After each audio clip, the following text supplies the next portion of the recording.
સુરત મહાનગરપાલિકાના કમિશનર તેમજ અધિકારીઓ વિપક્ષના લખેલા પત્રને યોગ્ય જવાબ ન આપતા હોવાને લઈને કમિશનરની ચેમ્બરની બહાર વિપક્ષે વિરોધ પ્રદર્શન કર્યું. પીઆઈ દ્વારા વિરોધ પક્ષની મહિલા નેતાને તેમની ઓફિસ બહારથી ખેંચીને ઝપાઝપી કરી હોવાનો વિપક્ષે આક્ષેપ લગાવ્યો હતો. સુરત મહાનગરપાલિકામાં આમ આદમી પાર્ટી દ્વારા વિરોધ પ્રદર્શન કરવાની ચીમકી આપવામાં આવી હતી. વિપક્ષ દ્વારા અધિકારીઓ સમયસર તેમને જવાબ આપતા નથી તેમજ સંતોષકારક જવાબ પણ આપતા ન હોવાની ફરિયાદો છેલ્લા ઘણા સમયથી થઈ રહી હતી. આવી સ્થિતિમાં આશ્ચર્યજનક કાર્યક્રમ કરવાની જાહેરાત આમ આદમી પાર્ટીના કોર્પોરેટર દ્વારા કરવામાં આવી હતી. વિપક્ષના નેતા દ્વારા સૂત્રોચ્ચાર કરવામાં આવ્યા હતા કે પોલીસ અધિકારી ભાઈ ભેગા મળી ખાઈ મલાઈ. વિપક્ષ દ્વારા મ્યુનિસિપલ કમિશનરને મળવા જવાનો આગ્રહ કરવામાં આવ્યો હતો, પરંતુ સિક્યુરિટીએ મ્યુનિસિપલ કમિશનર મીટિંગમાં હોવાનું કહીને તેમને રોકી દીધા હતા. ત્યારબાદ આમ આદમી પાર્ટીના હોદ્દેદારો અને કોર્પોરેટરો આખા કોર્પોરેશનમાં અધિકારીઓના નામે રામ નામ સત્ય હે બોલતા ફર્યા હતા.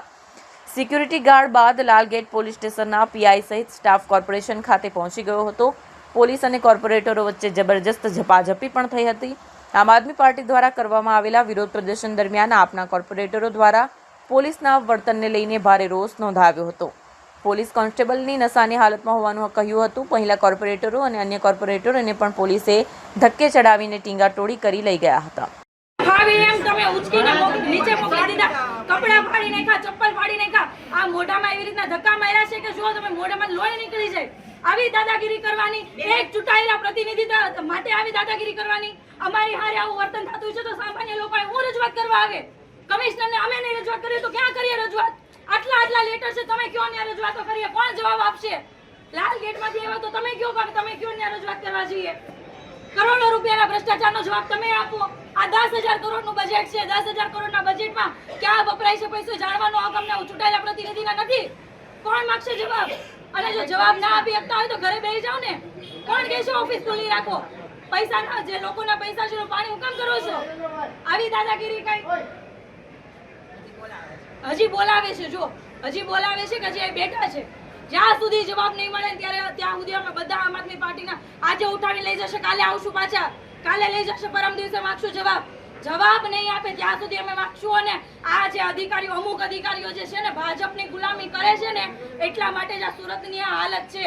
2 વર્ષનો કેદાર પડી જાય છે, અગ્નિકાંડ થાય છે, તક્ષશિલા કાંડ થાય છે, શિવશક્તિ માર્કેટ હળગી ગઈ. કોના પાપે? આ ભાજપના પાપે ને આવા જે કહેવાય ને દલાલી કરતા ગુલામી કરતા અધિકારીઓના પાપે. હારા અધિકારીઓ હોય ને તો આવી હાલત ન હોય. અધિકારીઓ પાસે જવાબ નહીં માંગી કોની પાસે માંગશું? અને એ જે દાદાગીરી કરતા એ જવાબ આપી દો કે આની પાસે જાઓ તો ન્યા જઈએ અમે. આમ આદમી પાર્ટીના તમામ નગરસેવકોની સાથે તમામ સંગઠનના સાથ સહકારથી આજે અમે મ્યુનિસિપલ કમિશનરશ્રીને અમે રજૂઆત કરવા માટે જઈએ છીએ. છેલ્લા ઘણા સમયથી જે કમિશનરનું વર્તન જે કોર્પોરેટરો પ્રત્યે અને સુરત શહેરના લોકો પ્રત્યેનું જે છે એ ઉદ્રતાભર્યું વલણ છે.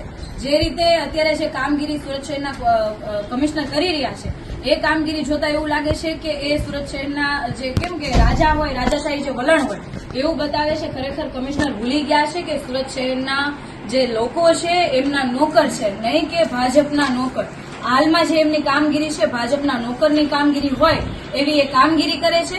જેટલા પણ આમ આદમી પાર્ટીના જે નગરસેવકો છે, અમે લોકો જે પ્રશ્નો પૂછે છે, લોકહિતની જે માંગણીઓ છે, જે પત્રો લખીએ છીએ, આજ દિન સુધી એમના ના તો એ જવાબ આપી શક્યા છે. જે પ્રશ્નો બજેટ અનુસંધાને પૂછવામાં આવ્યા છે એમનો જવાબ નથી આપી શક્યા. તો આના ઉપરથી એવું સાબિત થાય છે કે લાખો કરોડોનો જે કૌભાંડ છે ભાજપની સરકારમાં થઈ રહ્યો છે. તો માત્ર ભાજપ વાળા જ નહીં પરંતુ આવા જે અમુક અધિકારીઓ છે એમનો પણ સાથ સહકાર એટલો જ છે કે સુરત શહેરના લોકો જે પરસેવાની કમાણીથી જે લોકો વેરો ભરે છે એનો જે પગાર ઉપર આ જે કમિશનરને જે પગાર મળે છે એ પગાર ઉપર એ લોકો જે કામ કરે છે ખરેખર ભાજપના નેતાઓનું કામ કરતા હોય એવી રીતના કામગીરી છે જે બિલકુલ ચલાવી શકાય એમ નથી. આજે અમે તમામ નગરસેવકોની સાથે સંગઠનની સાથે કમિશનરશ્રીને રજૂઆત કરવા માટે જઈએ છીએ કે જે લોકહિતના જે અમારા પ્રશ્નો છે એનો જવાબ આપો અને કયા કારણોસર જવાબ નથી આપી શકતા એ પણ આજે ખુલાસો કરો.